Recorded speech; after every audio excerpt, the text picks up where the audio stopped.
Sumérgete en un viaje a través del tiempo y el espacio, donde desentrañamos los enigmas que la historia ha dejado atrás, desde misteriosos eventos y lugares olvidados hasta personajes envueltos en leyendas y secretos prohibidos. Acompaña a Eloy López en Los Misterios de la Historia, donde cada episodio revela un nuevo fragmento del enigma universal.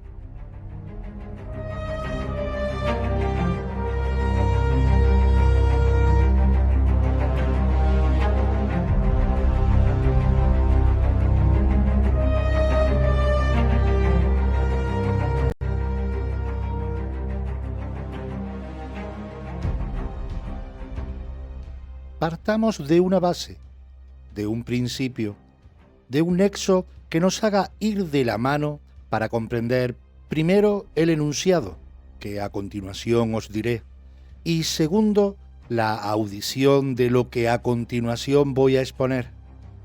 Este punto de encuentro que deberíamos de acatar todos los que quieran seguir escuchando, lo resumo en, primero, todos los seres humanos de este planeta, indistintamente de su origen, sexo, raza o condición, somos iguales entre sí, además de nacer libres e iguales en derechos y dignidad.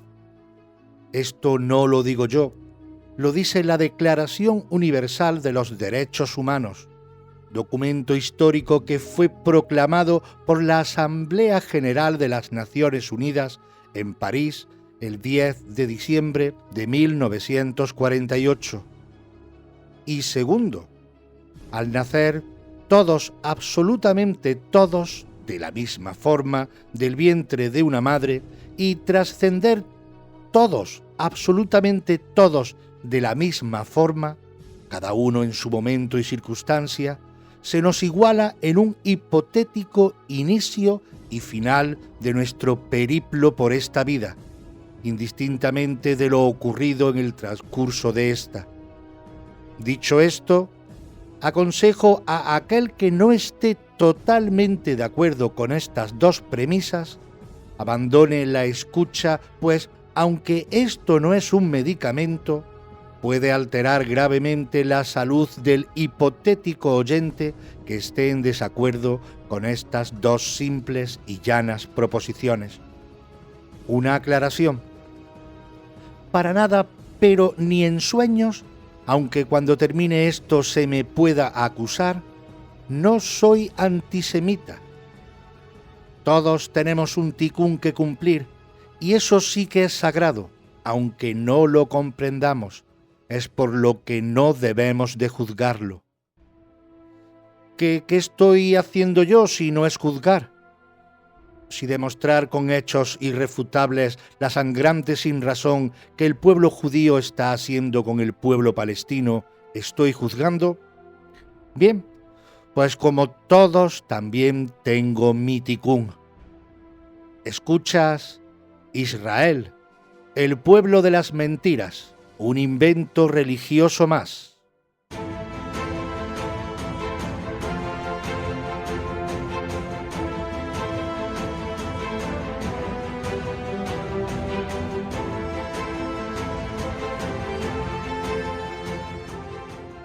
En el principio creó Dios los cielos y la tierra estaba desordenada y vacía, y las tinieblas estaban sobre la faz del abismo, y el Espíritu de Dios se movía sobre la faz de las aguas. Génesis capítulo 1, versículos del 1 al 2. En el principio era el Verbo, y el Verbo era con Dios, y el Verbo era Dios. Este era en el principio con Dios. Todas las cosas por Él fueron hechas, y sin Él nada de lo que ha sido hecho fue hecho. En Él estaba la vida, y la vida era la luz de los hombres. La luz resplandece en las tinieblas, y las tinieblas no la dominaron. Evangelio de San Juan, capítulo 1, versículos del 1 al 5. El universo comenzó como una singularidad, un punto de densidad y temperaturas infinitas hace unos 13,8 mil millones de años. En el momento del Big Bang, el universo era muy pequeño y caliente. Luego comenzó a expandirse y enfriarse, lo que permitió que la materia se condensara en estrellas y galaxias. Teoría del Big Bang.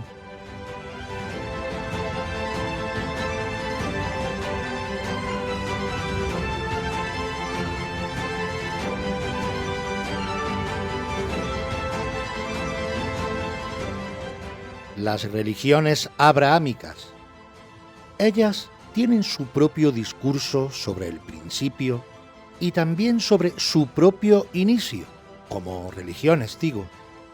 Abraham es una figura central en las tres religiones abrahámicas, el judaísmo, el cristianismo y el islam. Este último, el islam, lo trataremos en menor profundidad debido a que la estructura del Corán no tiene nada que ver con el Tanaj o libro sagrado judío y la Biblia cristiana. En el Islam, los relatos de los profetas y eventos centrales como los de Abraham, Ibrahim, Moisés, Musa y otros se encuentran en el Corán y en las narraciones hadices. Aunque algunos relatos son similares a los encontrados en la Torá o el Pentateuco, la interpretación y la presentación pueden variar debido a las diferentes teologías y narrativas. El Corán, el texto sagrado del Islam, está dividido en 114 capítulos llamados suras. Estos suras no son equivalentes a los libros de la Biblia o los capítulos de otros textos sagrados en términos de longitud o estructura, pero son la unidad básica del Corán. Los suras varían en extensión, desde algunas que consisten en solo unas pocas líneas hasta otras más extensas. Las suras están organizadas según su longitud, comenzando con las más largas y descendiendo a las más cortas, y no sigue una narrativa cronológica. Cada sura generalmente aborda temas específicos que pueden incluir aspectos de la fe, la moral, la ley, la historia o la adoración. El Corán se divide en 30 secciones llamadas Juz en árabe, para facilitar su recitación y estudio a lo largo de un mes. Además, el Corán tiene una división en 60 partes más pequeñas llamadas Id, que también se utilizan para facilitar la lectura diaria.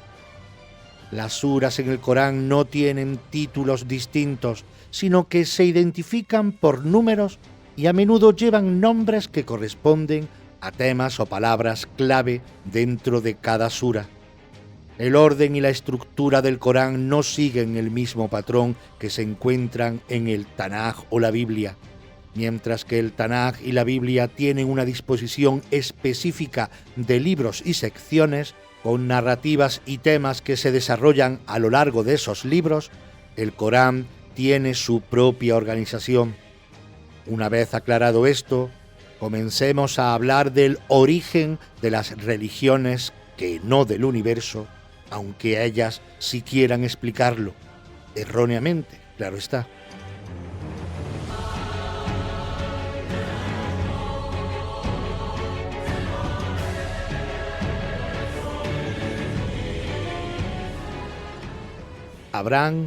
Abraham o Ibrahim, el padre de las religiones abrahámicas.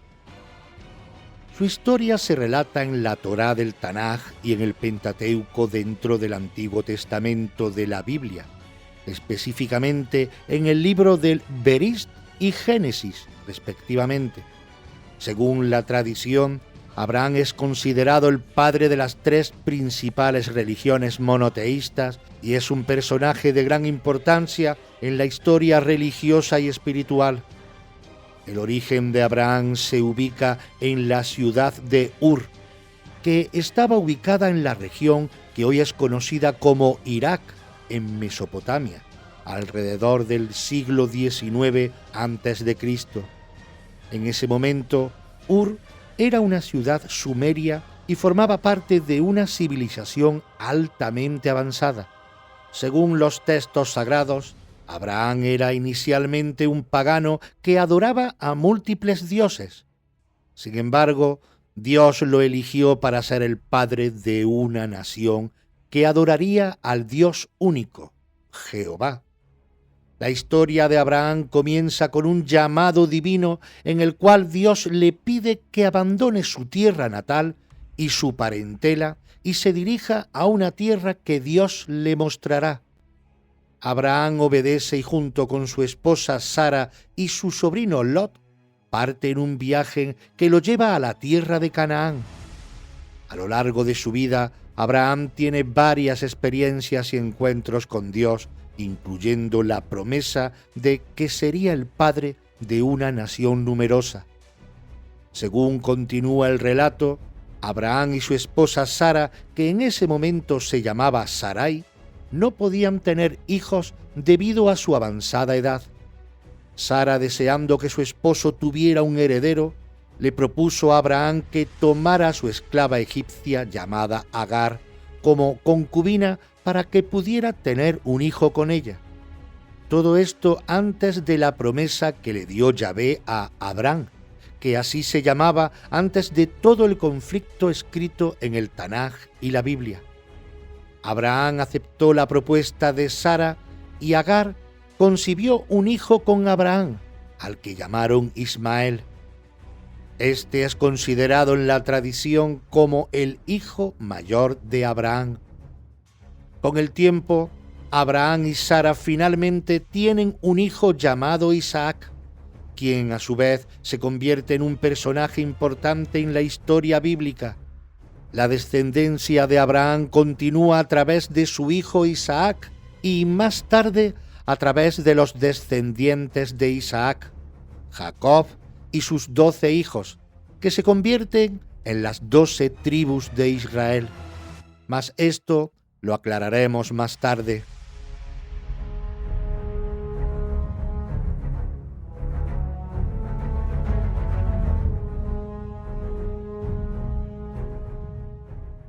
¿Qué pasó con Ismael y su madre Agar? Según la narrativa, la historia de Ismael y su madre Agar después de que Ismael naciera tiene varios episodios significativos.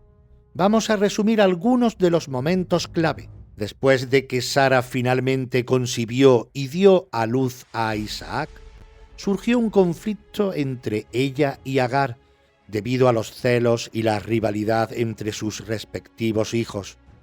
Sara le pidió a Abraham que expulsara a Agar y a Ismael de su hogar. Abraham, a pesar de su pesar, accedió a la petición de Sara, y Agar e Ismael fueron desterrados al desierto de Beerseba en busca de un lugar para vivir. Llevaban consigo un poco de pan y un odre de agua. Cuando Agar y su hijo Ismael estaban en el desierto y sin recursos, la Biblia relata que Dios intervino. Dios escuchó el llanto de Ismael y le prometió a Agar que Ismael se convertiría en una gran nación y que estaría bajo su cuidado.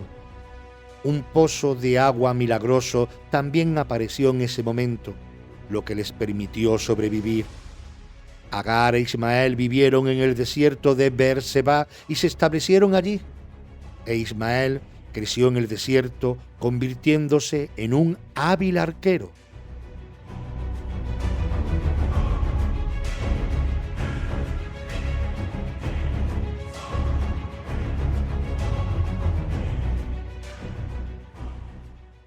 La promesa de Yahvé. Era Abraham de edad de 99 años cuando le apareció Jehová y le dijo: «Yo soy el Dios Todopoderoso. Anda delante de mí y sé perfecto. Y pondré mi pacto entre mí y ti, y te multiplicaré en gran manera». Entonces Abraham se postró sobre su rostro, y Dios habló con él diciendo: «He aquí mi pacto es contigo, y serás padre de muchedumbre de gentes, y no se llamará más tu nombre Abraham, sino que será tu nombre Abraham, porque te he puesto por padre de muchedumbre de gentes, y te multiplicaré en gran manera, y haré naciones de ti, y reyes saldrán de ti. Y estableceré mi pacto entre mí y ti, y tu descendencia después de ti, en sus generaciones, por pacto perpetuo, para ser tu Dios y el de tu descendencia después de ti. Y te daré a ti y a tu descendencia después de ti la tierra en que moras, toda la tierra de Canaán, en heredad perpetua, y seré el Dios de ellos. Dijo de nuevo Dios a Abraham: en cuanto a ti, guardarás mi pacto, tú y tu descendencia después de ti por sus generaciones. Este es mi pacto, que guardaréis entre mí y vosotros y tu descendencia después de ti. Será circuncidado todo varón de entre vosotros. Circuncidaréis, pues, la carne de vuestro prepucio, y será por señal del pacto entre mí y vosotros. Y de edad de 8 días será circuncidado todo varón entre vosotros por vuestras generaciones, el nacido en casa y el comprado por dinero a cualquier extranjero que no fuere de tu linaje. Debe ser circuncidado el nacido en tu casa y el comprado por tu dinero, y estará mi pacto en vuestra carne por pacto perpetuo. Y el varón incircunciso, el que no hubiere circuncidado la carne de su prepucio, aquella persona será cortada de su pueblo, ha violado mi pacto. Dijo también Dios a Abraham: a Sarai, tu mujer, no la llamarás Sarai, mas Sara será su nombre. Y la bendeciré, y también te daré de ella hijo. Sí, la bendeciré, y vendrá a ser madre de naciones, reyes de pueblos vendrán de ella. Entonces Abraham se postró sobre su rostro y se rió, y dijo en su corazón: ¿a hombre de 100 años ha de nacer hijo? ¿Y Sara, ya de 90 años, ha de concebir? Y dijo Abraham a Dios: ojalá Ismael viva delante de ti. Respondió Dios: ciertamente Sara tu mujer te dará a luz un hijo, y llamarás su nombre Isaac, y confirmaré mi pacto con él como pacto perpetuo para sus descendientes después de él. Y en cuanto a Ismael, también te he oído. He aquí que le bendeciré y le haré fructificar y multiplicar mucho en gran manera. 12 príncipes engendrarán y haré de él una gran nación. Mas yo estableceré mi pacto con Isaac, el que Sara te dará a luz por este tiempo el año que viene. Génesis, capítulo 17, versículos del 1 al 21.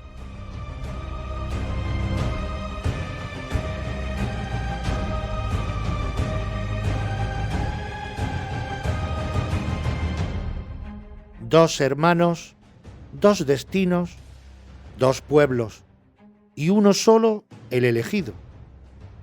La Biblia hace referencia a los 12 hijos de Ismael en Génesis capítulo 25, versículos del 12 al 16, donde se enumeran los nombres de sus descendientes. Isaac y su descendencia, a través de su hijo Jacob, también conocido como Israel, se consideran los ancestros de las 12 tribus de Israel en la tradición judía. Otro lío judío que narraré un poco más adelante. Los 12 hijos de Ismael, según la tradición bíblica, lleva a cierta similitud numérica con las 12 tribus del pueblo judío. Otro dato: en el Corán no hay una narración explícita sobre el sacrificio de Ismael por parte de Abraham. En la tradición islámica se presenta a Ismael como el hijo asociado con la historia del sacrificio, mencionado como una prueba para Abraham por parte de Dios. En la sura As-Safat, capítulo 37, versículos del 99 al 111, se describe un relato en el que Abraham tiene un sueño o una visión donde Dios le ordena sacrificar a su hijo. Aunque el nombre del hijo no se menciona directamente en estos versículos, en la interpretación islámica se considera que se refiere a Ismael. Los musulmanes tienden a interpretar que el hijo a ser sacrificado es Ismael, y la historia enfatiza la obediencia y sumisión tanto de Abraham como de su hijo, y cómo Dios finalmente sustituyó al hijo con un sacrificio animal como prueba de la fe y devoción de Abraham. Esta interpretación difiere a la narrativa en el judaísmo y el cristianismo, que identifican a Isaac como el hijo implicado en la prueba del sacrificio de Abraham. Los judíos y cristianos interpretan todo lo contrario. El hijo a sacrificar era Isaac, como nos lo cuenta en el Génesis. Después de estas cosas sucedió que Dios tentó a Abraham y le dijo: «Abraham, Abraham». Él respondió: «Heme aquí». Díjole: «Toma a tu hijo, a tu único, al que amas, a Isaac, vete al país de Moria y ofrécele allí en holocausto, en uno de los montes, el que yo te diga». Génesis capítulo 22, del 1 al 2. Es curioso que Yahvé le diga: «Coge a tu único hijo», cuando ya tenía otro, Ismael. ¿No será que no había nacido todavía Isaac y realmente el hijo a sacrificar sí era Ismael, como cuentan y creen los pueblos árabes? Cambiar un nombre por otro en unos textos que las jerarquías religiosas de uno y otros han manipulado a su antojo no sería extraño de pensar. Y ahora, ¿por quién nos decidimos? ¿El pueblo judío o el pueblo árabe? Todo proviene de dos hijos de un primer hombre, Ismael e Isaac, cada uno con 12 hijos, cada uno mencionado por Yahvé y bendecidos. Es curioso hasta dónde han ganado la narrativa del suceso los judíos que, si buscas en Internet o en cualquier otro tipo de fuente de información al respecto, ¿cuáles son los hijos de Abraham? Seguro que te van a decir que 2, y el primero Isaac, cuando realmente fue el segundo y el primogénito fue Ismael. Mas el lío no termina aquí, pues la descendencia del pueblo judío, las 12 que dan nombre a las 12 tribus judías, provienen de un engaño entre hermanos.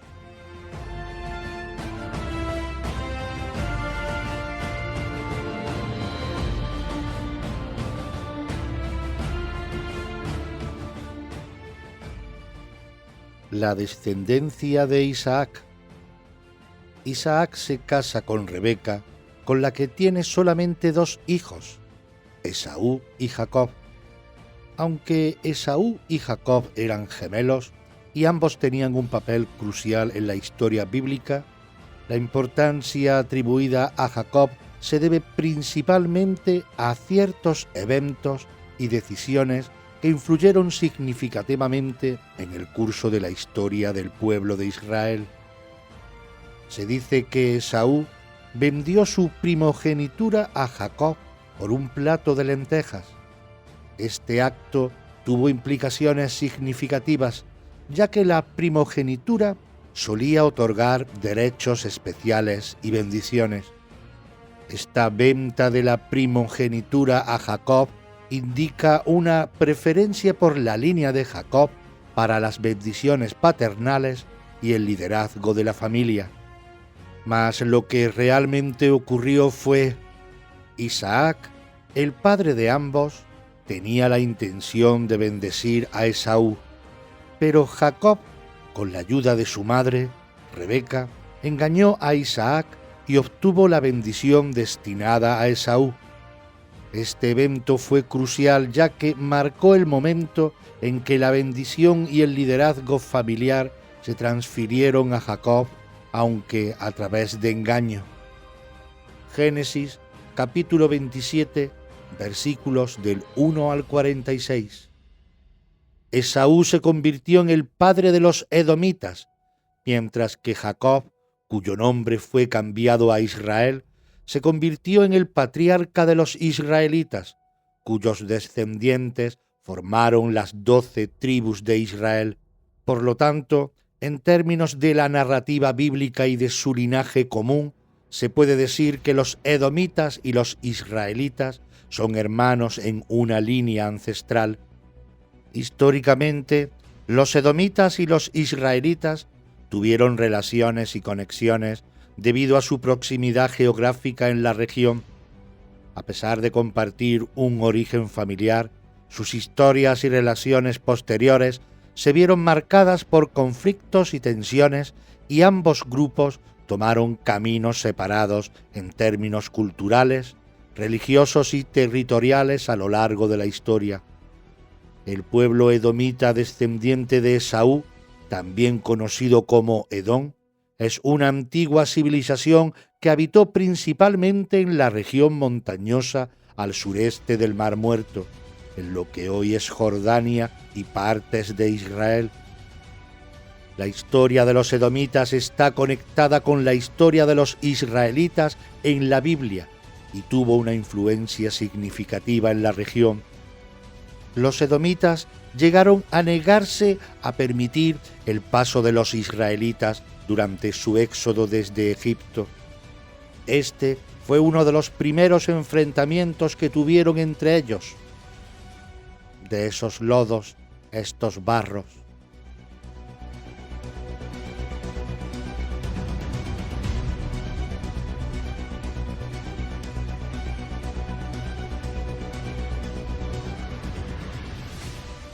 El judaísmo como identidad. La noción de judaísmo como una religión o identidad étnica no existía en la época de Abraham, ya que el judaísmo como lo conocemos hoy se desarrolló mucho después en la historia. Abraham es una figura clave en las tradiciones religiosas como el judaísmo, el cristianismo y el islam, pero etiquetarlo como judío puede ser un anacronismo. Abraham es considerado el patriarca de las 3 religiones abrahámicas, ya que es una figura central en sus relatos fundacionales. Su conexión con el judaísmo se establece a través de la tradición judía, que lo considera el padre del pueblo judío debido a su papel en la alianza con Dios y su descendencia, particularmente a través de su hijo Isaac y su nieto Jacob. Sin embargo, en el tiempo de Abraham no existía la religión judía como tal. La palabra judaísmo proviene del reino de Judá, uno de los reinos posteriores en la historia de Israel. La religión y la identidad judías como las entendemos hoy se desarrollaron más tarde, durante y después del periodo del Segundo Templo en la historia judía. Por lo tanto, calificar a Abraham, a sus descendientes y al pueblo salido de estos directamente como judíos, desde la perspectiva religiosa o étnica de la actualidad, no reflejaría la realidad histórica de su tiempo. La mención de Ur no especifica la identidad étnica o cultural precisa de Abraham, ya que en la época de Abraham, Ur era una ciudad sumeria que formaba parte de una civilización mesopotámica altamente avanzada. La región era multicultural y podría haber albergado a diversas comunidades étnicas y culturales. La identidad exacta de Abraham en términos de su origen étnico y cultural sigue siendo un tema de debate y especulación. La tradición bíblica lo conecta con Ur, pero etiquetarlo específicamente como sumerio o de otra identidad étnica particular puede ser difícil debido a las limitaciones históricas y a la naturaleza religiosa de su relato en la Biblia. Por tanto, la identidad del pueblo judío como tal comenzó a desarrollarse y consolidarse durante su tiempo en Egipto y después durante el Éxodo. Antes de su estancia en Egipto, la descendencia de Abraham, Isaac y Jacob se consideraba más como una colección de tribus o familias en desarrollo que como un pueblo completamente estructurado.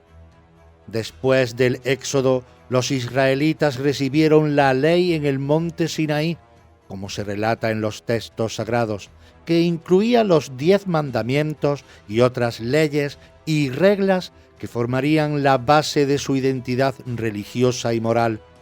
Estos eventos marcaron el comienzo de la estructuración más definida del pueblo judío como una comunidad unificada con una identidad religiosa, cultural y étnica distintiva.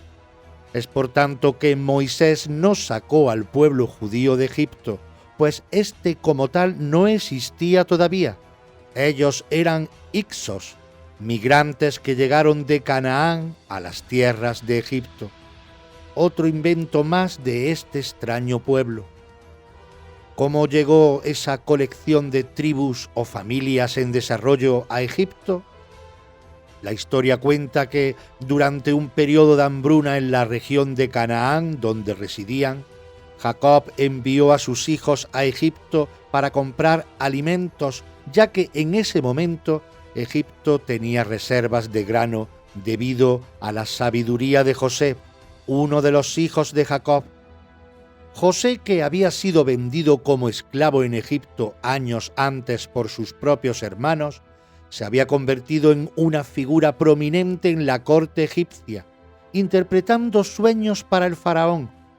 Él había prevenido sobre la hambruna y Egipto se había preparado almacenando provisiones. Los hermanos de José fueron a Egipto en busca de alimento y se encontraron con José, aunque inicialmente no lo reconocieron. Después de una serie de eventos, se reveló su verdadera identidad y José los invitó a traer a su padre Jacob y a toda su familia a Egipto para vivir allí y escapar del hambre en Canaán. Jacob y su familia, incluyendo a sus hijos y sus familias, se establecieron en Egipto en una región llamada Gosén, donde fueron bien recibidos debido a la influencia y el favor de José en la corte egipcia. Durante su tiempo en Egipto, los israelitas, como se les llama en el Tanaj y la Biblia, se multiplicaron y se convirtieron en una comunidad más grande, y es por lo que fueron sometidos a la esclavitud y a condiciones difíciles bajo el gobierno egipcio, por el temor de que el pueblo que está surgiendo de la región de Gosén se aliara con los enemigos del pueblo egipcio para invadirlos y derrocarlos.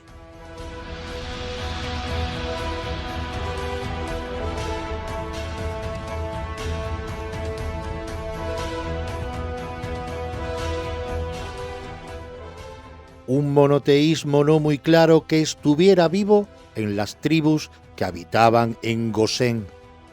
Akenatón fue un faraón que promulgó el monoteísmo y lo implantó en Egipto durante su reinado. ¿Pudo esto influenciar en el pueblo descendiente de Jacob o ya eran monoteístas ellos también?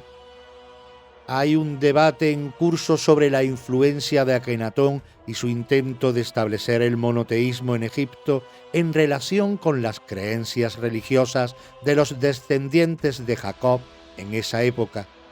La narrativa bíblica sugiere que los israelitas ya tenían una tradición monoteísta antes del tiempo de Akenatón. Según la tradición de los textos denominados sagrados, los descendientes de Jacob tenían una fe monoteísta en un solo Dios mucho antes del tiempo de Akenatón.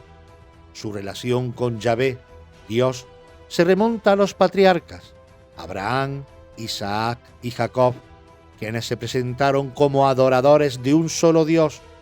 El éxodo desde Egipto y la entrega de la ley en el monte Sinaí, como se relata en la Torá y en el Pentateuco, refuerzan la idea de que su fe estaba arraigada en el monoteísmo. Pero, ¿quién escribió esos textos? ¿No fueron ellos mismos? ¿Se van a contradecir y decir cosas en su contra?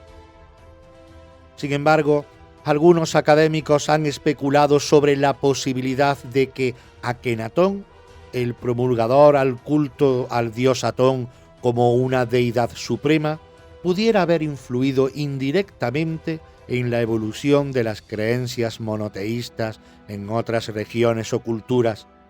Existe cierta especulación sobre si la promoción del monoteísmo por parte de Akenatón podía haber tenido algún impacto en las tradiciones religiosas de los pueblos circundantes, aunque no hay evidencia concluyente de una influencia directa en la fe monoteísta de los israelitas. Que digo yo que el pueblo descendiente de Jacob no sería muy monoteísta, porque en el famoso éxodo de Egipto, mientras Moisés estaba recopilando datos con Yahvé en el Sinaí, ellos estaban adorando al famoso becerro de oro. Después de que Moisés ascendió al monte Sinaí para recibir las tablas de la ley y las instrucciones de Dios, el pueblo, sin su liderazgo durante su larga ausencia, solicitó a Aarón, el hermano de Moisés, que les hiciera un ídolo para adorar.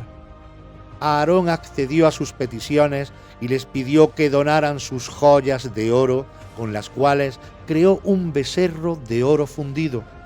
El pueblo lo adoró como un ídolo y ofreció sacrificios y celebraciones en su honor. Cuando Moisés descendió del monte y vio la adoración al becerro de oro, se enfureció y destruyó las tablas de la ley. Luego llamó al pueblo a rendir cuentas por su idolatría. Esta acción llevó a consecuencias significativas y a la intervención divina.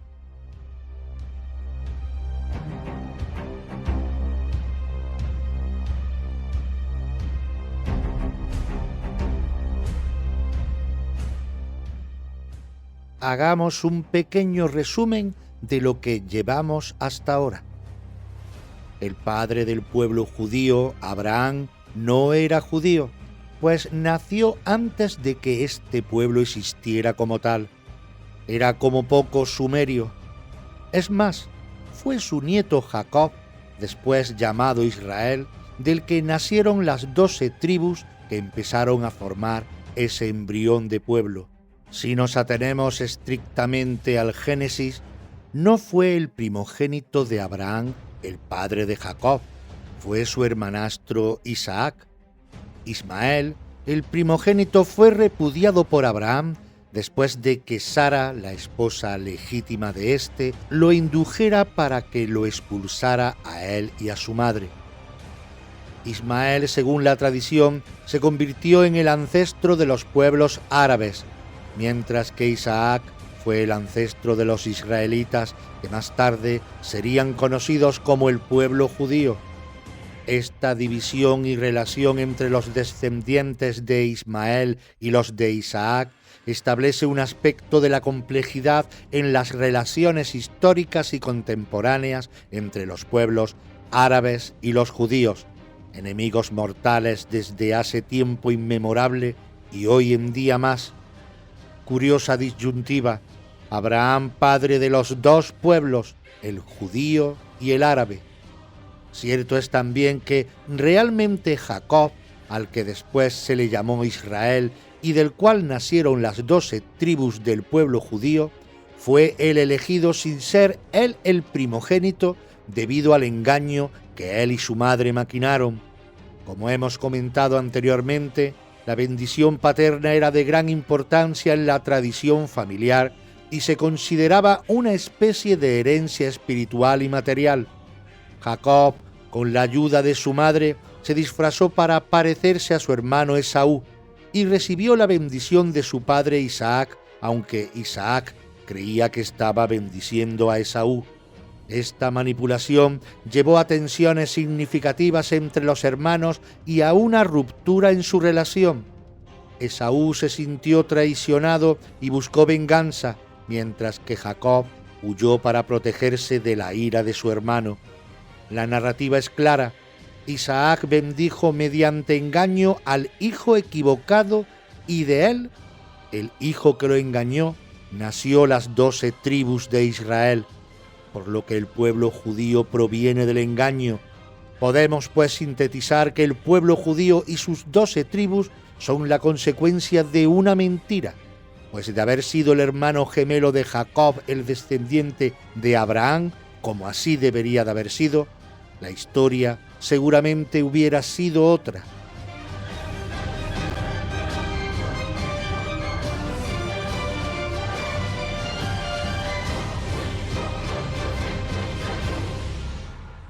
Yahvé, un Dios muy bondadoso.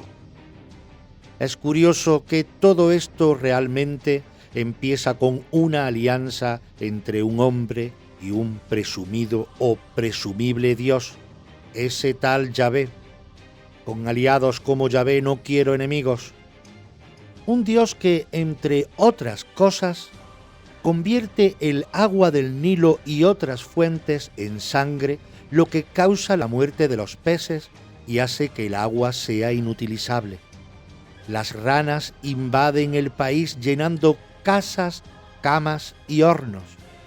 Piojos o pulgas se originan a partir del polvo y cubren tanto a humanos como animales.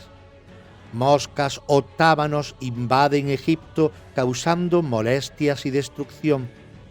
Peste, enfermedad mortal que afecta al ganado de Egipto. Úlceras o llagas en la piel, enfermedad dolorosa que aflige a humanos y animales.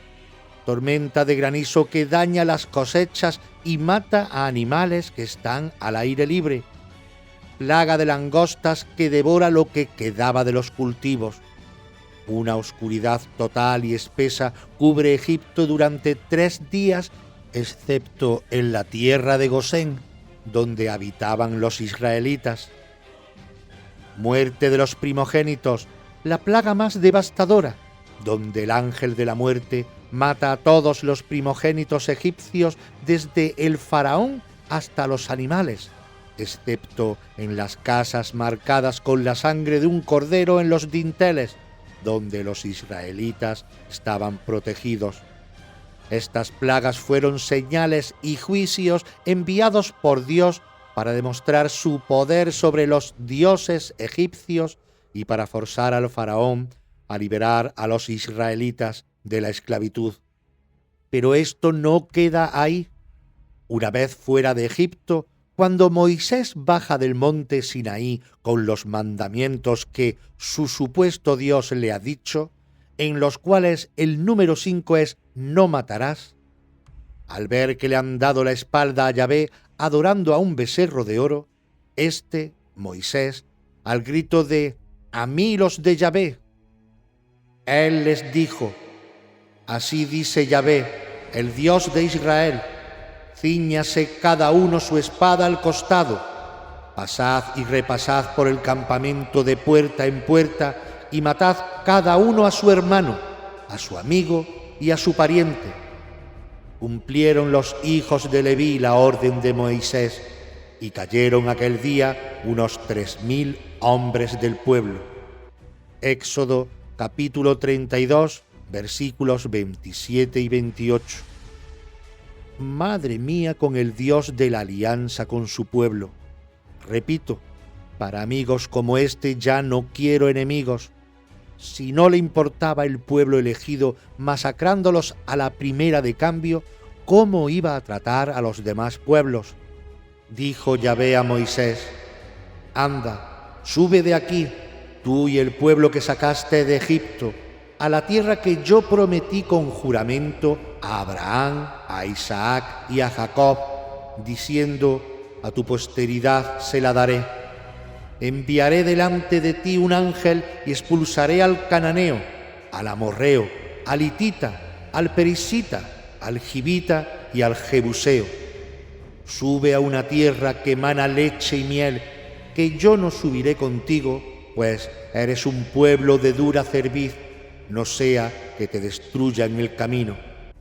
Éxodo capítulo 33, versículos del 1 al 3. De verdad que un Dios así da miedo, mucho miedo.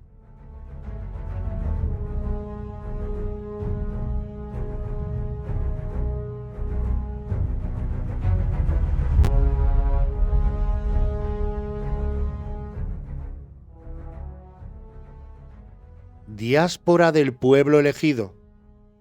La diáspora judía se refiere a la dispersión del pueblo judío fuera de la tierra de Israel y su asentamiento en diferentes partes del mundo, comenzando principalmente después de la destrucción del segundo templo en Jerusalén en el año 70 después de Cristo por parte de los romanos.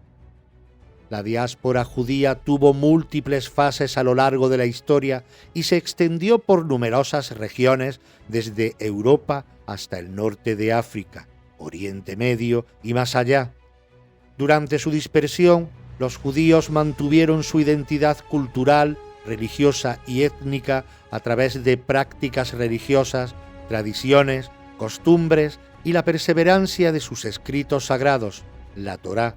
La diáspora judía ha sido tanto el resultado de eventos traumáticos como la destrucción de los templos y la expulsión de comunidades, así como resultado de migraciones voluntarias en busca de oportunidades o escapando de persecuciones y discriminación.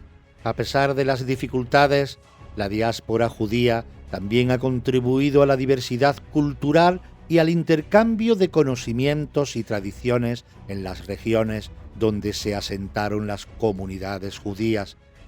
La diáspora ha desempeñado un papel crucial en la preservación y la transmisión de la identidad judía a lo largo de los siglos, manteniendo un sentido de unidad y conexión con la tierra de Israel como centro espiritual e histórico. En cierto sentido, la diáspora judía tiene similitudes con la experiencia de los emigrantes, ya que implica la dispersión y el asentamiento de comunidades judías en diferentes partes del mundo.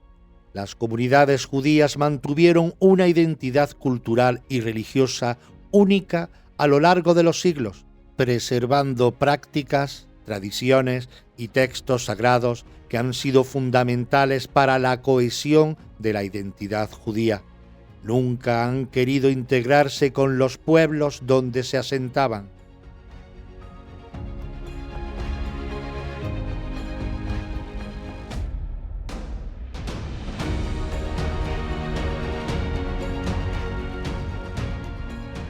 El suelo de Israel, la tierra prometida.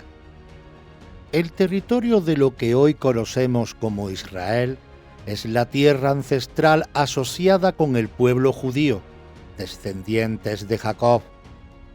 La conexión del pueblo judío con esta tierra se remonta a la tradición bíblica y a su identidad histórica y religiosa. Según la narrativa bíblica, después de la liberación del éxodo de Egipto bajo el liderazgo de Moisés, los israelitas finalmente entraron y se establecieron en la tierra prometida, la región que se convertiría en el hogar de las 12 tribus de Israel. Esta tierra, conocida como Canaán en tiempos antiguos, es una parte central de la historia del pueblo judío y su identidad nacional.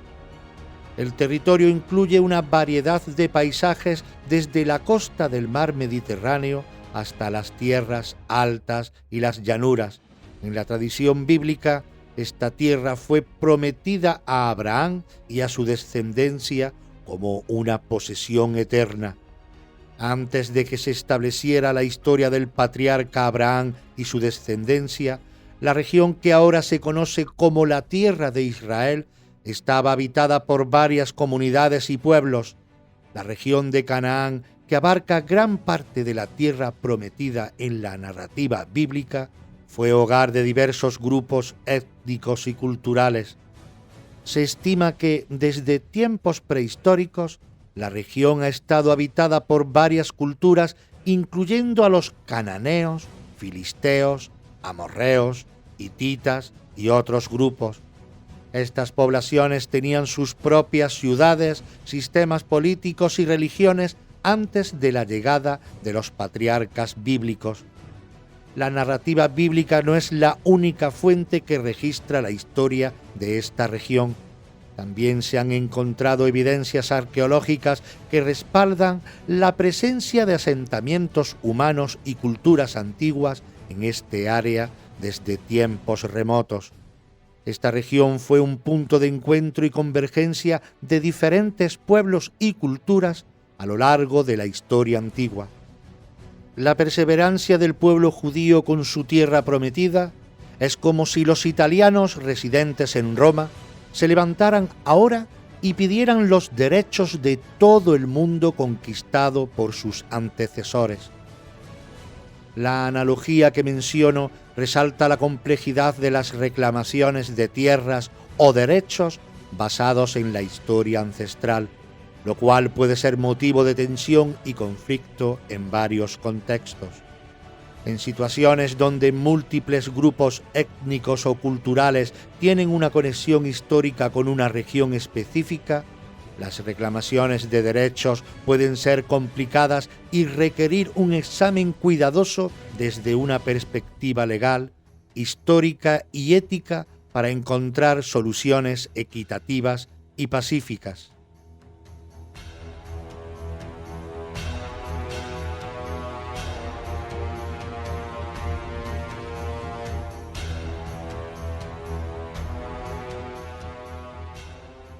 ¿Desde cuándo el pueblo palestino habita la tierra que ahora ocupan?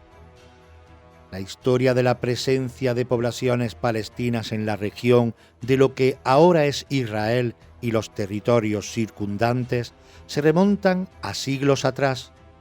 La región ha sido hogar de diversos pueblos, culturas y comunidades a lo largo de la historia antigua y moderna. La identidad palestina tiene raíces profundas y está conectada con la historia y la tierra en la que viven.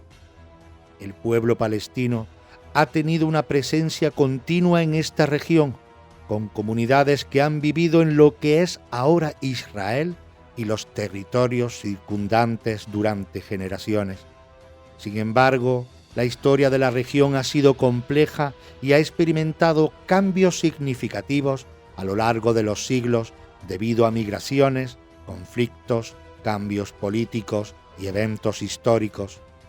Es importante tener en cuenta que la región ha sido testigo de múltiples periodos de dominio y cambio a lo largo de la historia, con diferentes imperios y poderes políticos que han ejercido control sobre esta área, lo que ha influido en la composición demográfica y cultural de la región a lo largo del tiempo.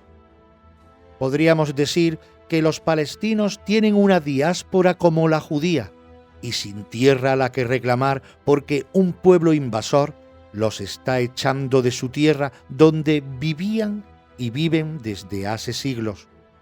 La situación de los palestinos tiene algunas similitudes con la experiencia de la diáspora judía, pero también tiene diferencias significativas en términos de contexto histórico, reclamos territoriales y causas de desplazamiento. Han experimentado un desplazamiento significativo a lo largo de la historia moderna, especialmente después de la creación del Estado de Israel en 1948, un evento que los palestinos llaman la Nakba, que significa catástrofe en árabe. Durante ese periodo, cientos de miles de palestinos fueron desplazados o se convirtieron en refugiados como resultado de la guerra árabe-israelí, lo que condujo a la creación de Israel y a la ocupación de tierras que antes eran habitadas por palestinos.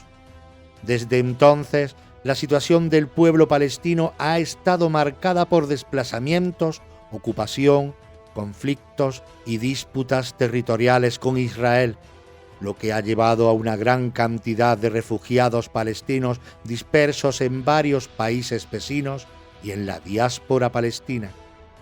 Es interesante cómo la historia y los relatos bíblicos a menudo reflejan patrones y temas recurrentes en la experiencia humana. Estos relatos se han interpretado a lo largo de la historia como una representación simbólica de divisiones, rivalidades y conflictos en diferentes contextos, incluyendo las tensiones entre pueblos o grupos étnicos. La analogía entre la historia de Ismael e Isaac y la división entre palestinos y judíos es interesante y es un tema que ha sido explorado por muchos analistas y comentaristas. la conexión histórica y la presencia de ambos pueblos en la región, además de la narrativa bíblica, pueden evocar paralelos con las tensiones contemporáneas en el área. La repetición de ciertos patrones y temas en la historia humana puede ser un recordatorio de la importancia de aprender de las experiencias pasadas para abordar los conflictos presentes y buscar caminos hacia la reconciliación y la coexistencia pacífica.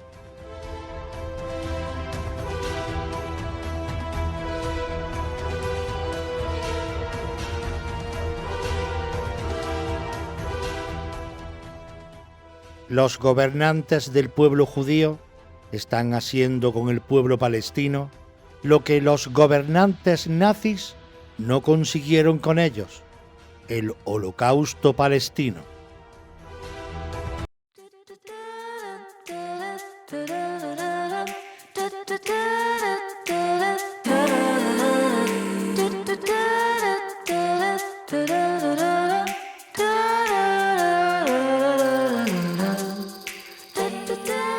Gracias por acompañarnos en este viaje a través de los misterios de la historia.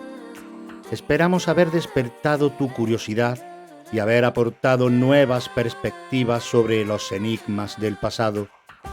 No olvides que cada episodio es una pieza más en el vasto rompecabezas de nuestro legado humano.